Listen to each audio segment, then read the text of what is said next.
The morning of February 15th dawned crisp and clear in the Cascade Mountains of Washington state, with fresh powder snow sparkling like diamonds under a brilliant blue sky. For 23-year-old Marcus Chen, an experienced backcountry skier and certified avalanche safety instructor, it seemed like the perfect day to test a new route. He had been studying on topographic maps for months. The conditions appeared ideal: fresh snow over a stable base, moderate temperatures, and light winds that wouldn't create dangerous wind loading on the slopes. Marcus had grown up skiing these mountains with his father, who had taught him to read snow conditions the way some people read books. Every subtle change in texture, every shift in the way the snow crystals caught the light, every sound the snow made under his skis, all of these were part of a complex language that had kept him safe through hundreds of backcountry adventures. His backpack was loaded with all the standard safety equipment: avalanche beacon, probe, shovel, first aid kit, emergency shelter, and enough food and water for a full day in the wilderness. What Marcus didn't know, what no one could have predicted, was that a rare meteorological phenomenon was developing high above the peaks. A temperature inversion layer was creating unstable conditions in the snowpack at elevations above 8,000 feet, conditions that weren't showing up on any of the standard avalanche forecasts or weather reports. The new snow from the previous night's storm was bonding poorly to an older layer of depth hoar, creating what avalanche experts call a loaded gun, a slope just waiting for the right trigger to release catastrophic amounts of snow. Marcus began his ascent just after sunrise, his climbing skins gripping the snow perfectly, as he made his way up through dense stands of old-growth fir and hemlock. The forest was absolutely silent, except for the rhythmic swish of his skis and the occasional call of a raven echoing through the trees. As he climbed higher, the trees began to thin, and he emerged onto the open slopes that would take him to his destination, a pristine bowl at 9,200 feet that promised perfect skiing conditions and spectacular views of the surrounding peaks. The ascent took nearly 3 hours, with Marcus stopping frequently to check snow conditions and assess the terrain ahead. Everything looked textbook perfect. The snow was stable under his ski. There were no signs of recent avalanche activity, and the weather remained clear and calm. At around 9,000 feet, he paused to rest and take in the incredible panoramic view that stretched for miles in every direction. Snow-covered peaks marched away toward the horizon like frozen waves, and the silence was so complete that he could hear his own heartbeat. Marcus was an experienced photographer as well as a skier, and he spent several minutes capturing the stunning landscape with his camera, planning to share the images with his girlfriend Sarah when he returned home that evening. They had been talking about getting engaged, and he had actually been scouting this location as a possible spot for a proposal hike later in the spring. The irony of this thought would haunt him in the hours to come. After his rest, Marcus continued his climb toward the bowl, following a ridgeline that offered the safest route through the complex terrain. He was less than 200 yards from his destination when he noticed something that made him pause. There was a subtle change in the sound his skis were making as they moved through the snow, a hollow, drumming quality that experienced backcountry skiers learned to recognize as a warning sign. The snow beneath him was beginning to settle and compress, creating air spaces that indicated potential instability. Marcus immediately stopped and began to back away from the slope. his avalanche training kicking in automatically. But as he turned his skis to retreat to safer ground, he felt and heard something that every backcountry skier dreads: a deep, resonant whoomph sound from somewhere beneath his feet, followed by a hairline crack that appeared in the snow and began to spread outward from where he was standing. For a split second, time seemed suspended. Marcus had perhaps 2 or 3 seconds to react before the entire slope above him released in a massive avalanche. His mind raced through his options. He was too far from the safety of the trees to ski to cover, too far from the ridgeline to reach higher ground, and the slope below him was too steep to outrun the avalanche once it started moving. Then the mountain exploded into motion around him. What had been a peaceful, pristine slope just moments before transformed into a roaring river of snow and debris, moving at speeds approaching 60 miles per hour. Marcus was swept off his feet almost immediately, his skis ripped away by the tremendous force of the moving snow. He tried to swim with the avalanche, using the technique he had practiced countless times in avalanche safety courses, but the sheer volume and power of the snow made any coordinated movement impossible.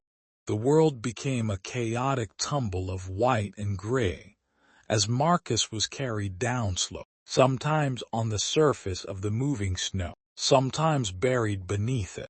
Rocks, trees, and chunks of ice mixed with the snow created a deadly debris field that could crush or impale anyone caught in its path. Marcus managed to keep one arm above his head, trying to create an air pocket, while using his other arm to protect his face from the battering he was receiving from the debris in the snow. The avalanche seemed to go on forever, though in reality, it lasted less than 90 seconds from start to finish. When the snow finally came to rest, Marcus found himself buried under approximately 8 feet of avalanche debris in what had once been a small meadow at the bottom of the slope. The snow around him had set up like concrete, compressed by the enormous forces involved in the avalanche into a dense mass that he could barely move against. But Marcus was alive, and miraculously, he was conscious. Even more incredibly, the random physics of the avalanche had created a small air pocket around his head and upper chest. A void space formed when a large chunk of ice had come to rest above him, creating a natural shelter that prevented the snow from completely encasing his face. He could breathe, though each breath required conscious effort in the confined space. The silence that followed the avalanche was absolute and terrifying. Just minutes before, Marcus had been enjoying one of the most beautiful winter days he could remember. Now he was trapped in a frozen tomb, unable to move his arms or legs, with no way to signal for help, and no guarantee that anyone even knew where he was. His carefully planned solo trip, which had seemed like the perfect adventure that morning, had become a death trap. Marcus forced himself to remain calm and think clearly about his situation. He was buried too deeply for his voice to carry to the surface, even if there had been anyone within miles to hear him. His avalanche beacon was still functioning. He could hear its faint beeping.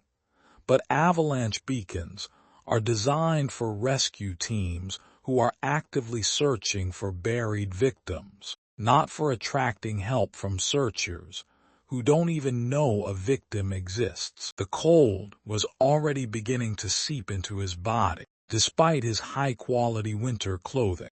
Hypothermia would be a constant threat, and Marcus knew that his core body temperature would begin dropping steadily in the frozen environment of his snow cave prison. He had perhaps hours before the cold would begin to affect his mental faculties, and maybe a day or two before it would become life-threatening, assuming he could continue to breathe in the confined space. But the most immediate threat wasn't the cold, it was carbon dioxide poisoning. In the small air pocket where Marcus was trapped, his own breathing was gradually replacing the oxygen with carbon dioxide. Unless he could somehow create ventilation or expand his airspace, he would slowly suffocate on his own exhaled breath. He began to work methodically with his one partially free hand, trying to create small air channels in the compressed snow around his face. Meanwhile, 60 miles away in Seattle, Sarah Chen was beginning to worry. Marcus had promised to call her when he reached his car at the end of the day, and sunset had come and gone with no word from him. She knew he was an experienced and safety-conscious skier, but she also knew that solo backcountry skiing always carried inherent risks that even the most skilled and prepared skiers couldn't entirely eliminate. By 9 p.m., Sarah's worry had turned to genuine alarm. She began calling Marcus's cell phone every few minutes, but the calls went straight to voicemail, not surprising given that there was no cell coverage in the remote area where he was skiing. She tried to convince herself that he had simply decided to camp overnight and would call in the morning, but something deep in her gut told her that something was wrong. At 11 p.m., Sarah made the decision that would ultimately save Marcus's life. She called the Snohomish County Sheriff's Department and reported Marcus as overdue from a backcountry skiing trip. The dispatcher, experienced in handling reports of missing outdoor enthusiasts, asked for detailed information about Marcus's planned route, his experience level, and his equipment. Sarah was able to provide precise details because Marcus always left detailed trip plans with her, a practice that had seemed overly cautious to some of their friends, but which now proved to be crucial. The sheriff's department immediately contacted the Snohomish County Volunteer Search and Rescue Team, a group of highly trained volunteers who specialized in finding and extracting people from dangerous situations in the Cascade Mountains. The team leader, a 45-year-old emergency room doctor named Dr. Jennifer Walsh, had been doing mountain rescue for over 20 years and had participated in hundreds of searches, ranging from simple evacuations of injured hikers to complex technical rescues in extreme weather conditions. Dr. Walsh looked at the weather data and avalanche reports for the area where Marcus had been skiing, and what she saw made her heart sink. The conditions that day had been far more dangerous than anyone had realized. A buried layer of depth hoar had created what avalanche forecasters call a persistent weak layer, a condition that could cause massive avalanches with very little warning. If Marcus had been caught in an avalanche, finding him would require immediate action and a considerable amount of luck. By 3 a.m., a full search and rescue operation was underway. 2 teams of searchers were deployed to Marcus's planned route, equipped with avalanche rescue gear, medical supplies, and communication equipment. The first team approached from the trailhead where Marcus had left his car, following his planned route up the mountain. The second team used a helicopter to access the higher elevation, looking for signs of avalanche activity or any trace of the missing skier. Back in his frozen prison, Marcus was fighting the most difficult battle of his life. The cold was becoming increasingly dangerous, and despite his constant efforts to create air channels, the carbon dioxide levels in his small air pocket were steadily rising. He could feel himself becoming drowsy a dangerous sign that his brain wasn't getting enough oxygen. To stay conscious and alert, he forced himself to do mental exercises, reciting poetry he had memorized in college, working through complex mathematical problems, and planning in minute detail the conversation he would have with Sarah when he was rescued. Marcus also began talking to himself, partly to stay awake and partly to maintain some connection to the world outside his snowy tomb. He talked about his childhood, his dreams for the future, his regrets about risks he had taken, and opportunities he had missed. In the absolute darkness and silence of his burial, these one-sided conversations became a lifeline to sanity and hope. As dawn broke on February 16, the search teams were facing the grim reality that they were now looking for a body rather than a survivor. Avalanche victims who survive burial for more than 18 minutes are extremely rare, and Marcus had now been missing for nearly 15 hours. But Dr. Walsh and her team refused to give up. They had seen miraculous survivals before, and they knew that as long as there was any possibility that Marcus was alive, they would continue searching. The helicopter team spotted the avalanche debris field just after sunrise. The massive slide scar was visible from miles away, a brown gash cut through the pristine white mountainside, where thousands of tons of snow had stripped the slope down to bare earth and rock.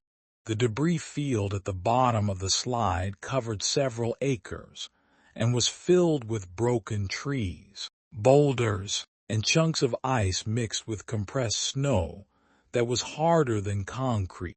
We've got a large avalanche debris field at approximately 5,800 feet elevation. The helicopter pilot radioed to the base team. The slide looks recent, probably within the last 24 hours. We're going to set down and begin a beacon search, Doctor. Walsh felt her stomach tighten as she heard the report. If Marcus had been caught in an avalanche of this size, the chances of survival were virtually zero. But the ground search team had switched their avalanche beacons to search mode and was systematically working across the debris field, looking for any signal from Marcus's beacon. The work was painstakingly slow and physically exhausting. The searchers had to probe through compressed snow that was so hard they could barely drive their avalanche probes more than a few inches into the surface. Then, at 9:23 a.m., searcher Tom Rodriguez picked up a faint but unmistakable beeping sound on his avalanche beacon. "I've got a signal," he shouted, his voice carrying across the debris field. Bearing northeast, approximately 50 meters, the entire search team converged on Tom's location, and within minutes, they had pinpointed the source of the beacon signal to within a few square meters.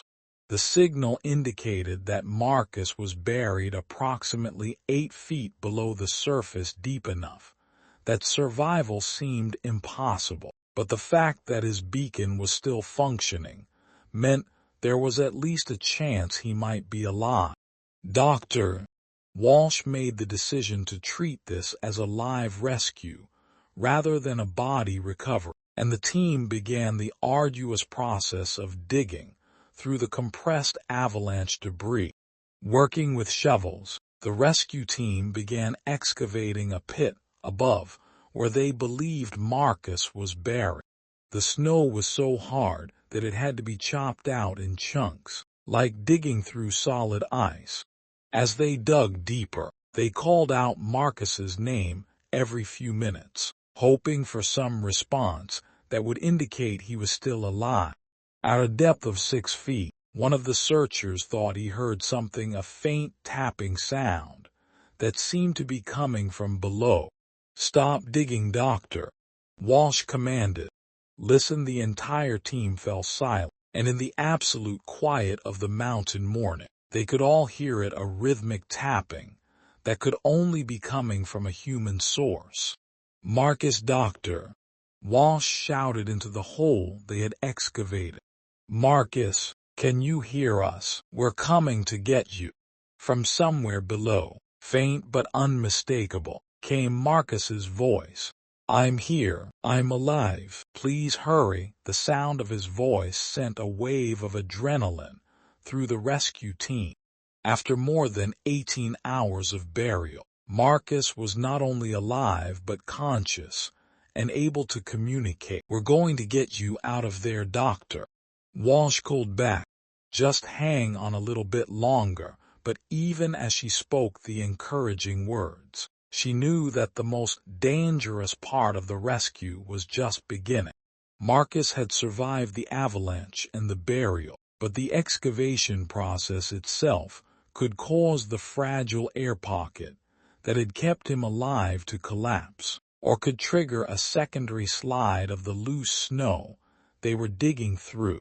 The rescue team worked with extraordinary care, removing snow one shovelful at a time, and constantly monitoring the stability of the walls of their excavation pit. As they got closer to Marcus, they could hear his voice more clearly, and he was able to guide them toward the exact location of his air pocket. "I can see light," Marcus called out when the rescuers were within 2 feet of reaching him. "I can actually see daylight." The emotion in his voice was overwhelming. After nearly 20 hours in complete darkness, the sight of sunlight filtering down through the rescue pit was the most beautiful thing he had ever seen. When Dr. Walsh's shovel finally broke through into Marcus's air pocket, the first thing she saw was his eyes wide, alert, and filled with a mixture of relief, gratitude, and disbelief that was impossible to describe. "Hello there," she said, her own voice cracking with emotion. "Sorry we're a little late." Marcus tried to speak, but found that his voice had become hoarse from hours of talking to himself and calling for help. Tears were streaming down his face as he realized that his 20-hour ordeal was finally coming to an end. "I knew you'd find me," he managed to whisper. "I never stopped believing you'd find me." The extraction process took another hour of careful work. Marcus's legs were numb from being compressed in the same position for so long, and he had developed the early stages of hypothermia, despite his winter clothing. But remarkably, he had no serious injuries from the avalanche itself. The same random physics that had created his life-saving air pocket had also protected him from the rocks and debris that could have killed him during his tumultuous ride down the mountain. As Marcus was carefully lifted from his snowy prison and loaded onto a rescue sled for evacuation to the helicopter, he looked back at the massive avalanche debris field that had nearly become his grave. "Thank you," he said to each member of the rescue team, the words seeming inadequate to express the depth of his gratitude to these strangers who had refused to give up on him. The helicopter flight to Harborview Medical Center in Seattle took only 20 minutes, a journey that seemed impossibly fast after Marcus's endless hours trapped in his underground prison. Sarah was waiting at the hospital when the helicopter landed, having driven through the night to be there when Marcus was brought in. Their reunion was emotional beyond words, a moment of pure joy and relief that neither of them would ever forget. The medical evaluation revealed that Marcus had suffered remarkably few lasting effects from his ordeal. He had mild hypothermia, some frostbite on his fingers and toes, and severe dehydration, but no broken bones, no internal injuries, and no permanent damage from carbon dioxide exposure. The doctors called his survival miraculous, a word that seemed entirely appropriate given the circumstances. In the months that followed, Marcus became something of a celebrity in the mountaineering community, not because of his survival, but because of what his experience taught about avalanche safety and the importance of proper trip planning. His decision to leave detailed route information with Sarah had been the crucial factor that allowed the rescue team to find him in time. Without that information, searchers might have spent days looking in the wrong areas, while Marcus slowly succumbed to hypothermia in his snow cave. Air. "I'm alive. Please hurry." The sound of his voice sent a wave of adrenaline through the rescue team. After more than 18 hours of burial, Marcus was not only alive but conscious and able to communicate. Marcus also became an advocate for avalanche education, sharing his story at safety seminars and working with avalanche research organizations to better understand the conditions that had created the deadly slide that nearly killed him. He learned that the avalanche that buried him had been what experts call a D4, a massive slide, capable of destroying forests and burying people under 20 feet of debris. The fact that he had survived burial in such a large avalanche was unprecedented in the scientific literature. 6 months after his rescue, Marcus returned to the site of the avalanche for the first time. The debris field was still visible, though it was now covered with wildflowers and new growth that had sprouted in the disturbed soil.